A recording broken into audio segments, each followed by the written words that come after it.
Spiker S. Diner, Mourner S. Crossing, Connecticut. My name is Dwayne.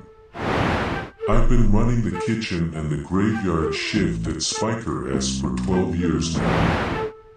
John Spiker owns the place. I run the 11 to 7, keep the grill hot, keep the coffee moving, and make sure the things that come in after midnight get treated with the right kind of respect. The diner sits just off Route 17, right where the old railroad crossing used to be. They paved over the tracks a long time ago, but on foggy nights you can still hear the low rumble of wheels that aren't really there. Mourner S. Crossing holds on to things.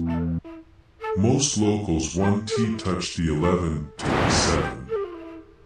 They say it's too quiet. I know better. Sam came after Paula quit. He was tall, 26, new in town, moved up from somewhere normal.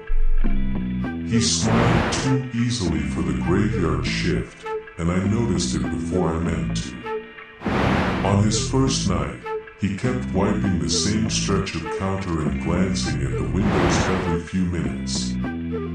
Sam hummed when he was nervous, nothing recognizable, just 3 notes under his breath while he wiped counters or counted change. By the end of his first week, I knew the tune well enough to miss it when he stopped. I told him the glass looks back after 1 in the morning, and he laughed because he thought I was joking. At Spiker S, everybody thinks the rules sound funny until they break one. At 3:33 one night, I killed the neon open sign for 60 seconds like I always do. Witching hour doesn't run on church time in Mourner S. Crossing. Around here, 3:33 is when the worst things start looking for somewhere open, so we stop telling them we are. The red light died, and the windows turned black. For a minute, the room lost air. Even the grill stopped popping. Sam looked up from the coffee station and said my name, but I put one finger to my mouth and watched the second hand on the clock. Outside, something moved through the fog. I don't mean something walked past. People walk past. Animals move. Cars roll by with their headlights smeared white in the mist. This was different. The fog thinned around a shape too tall for the sidewalk and too narrow for a body. It stopped in front of the door, close enough that the handle gave a soft click. Sam took 1 step toward it. I grabbed his wrist and held on until the clock gave me 60 seconds. When I flipped the sign back on, the buzz came back wrong, and a trucker in booth 4 looked up from his eggs and asked, calm as hell, you smell blood. We didn't tea, Sam touched his nose anyway. The trucker paid quick, left most of his food, and got out of there. Smart man. I told Sam the first rule in full after that. At 3:33, the sign goes off. Nobody speaks. Nobody answers the door. Nobody touches the glass.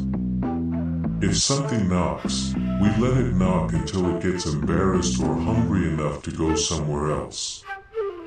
He asked what happens if we leave the sign on. I told him Paula used to have his job. That shut him up for almost an hour. Table 7 stays reserved.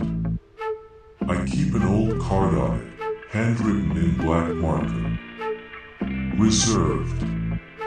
No date, no name. Tourists ask about it sometimes, usually around dinner, when the place is bright and the worst thing in the room is somebody's child screaming over French fries.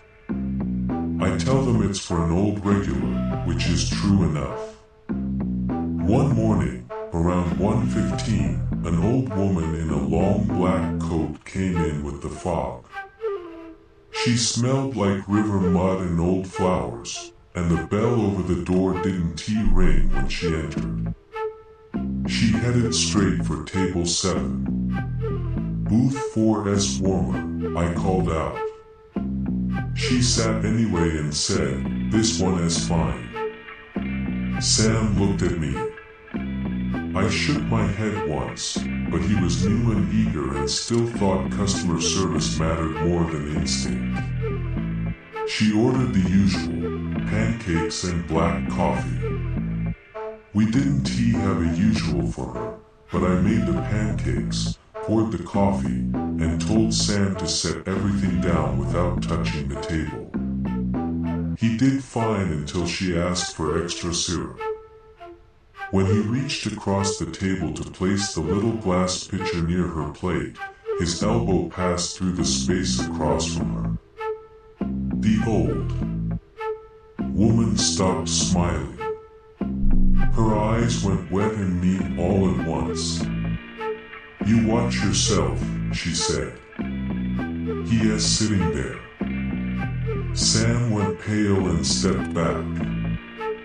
For 20 minutes, the old woman talked to the empty chair like someone was sitting there with his hands in his lap. "You never could sit still, could you?" she said softly. "Always running off to that damn crossing." She gave a dry laugh and patted the air. "Look at you now."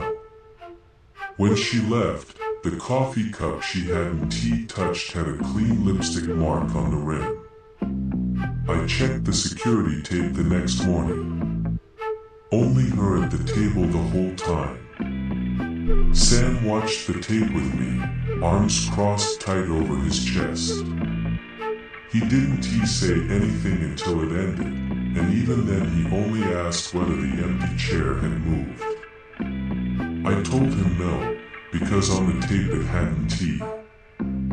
In the dining room, though, that chair had been pulled back 2 inches from the table when I locked up. After that, Sam started watching table 7 when he thought I wasn't looking. The phone rang at 3:47 3 nights later. After midnight, I let the machine get it.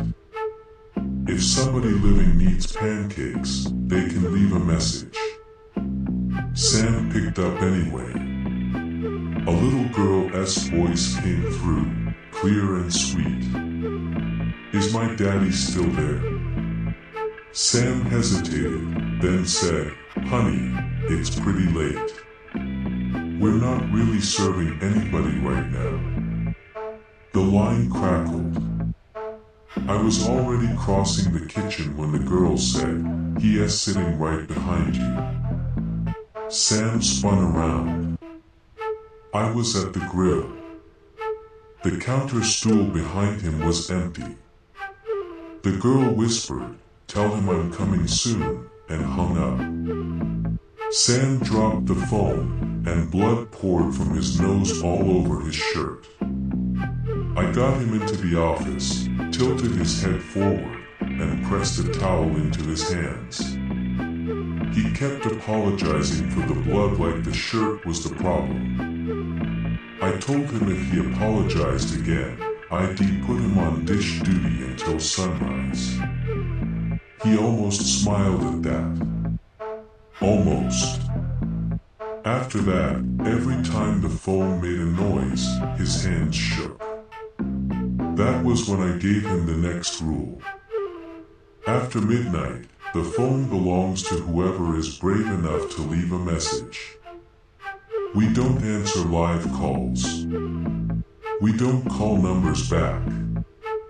We don't listen to the old messages after 2 a.m., especially the ones from people asking whether the road is safe. A little after 2 a.m. during a slow shift, Sheriff Walter Doyle and his husband Mark stopped in. Walter ordered a steak rare and eggs over easy. Mark ordered coffee. They took their usual booth, back to the wall, eyes on the door. Walter gave me a nod that said he knew what kind of night it was, checked table 7 without turning his head, and looked Sam over for half a second. "How long you been hearing the railroad?"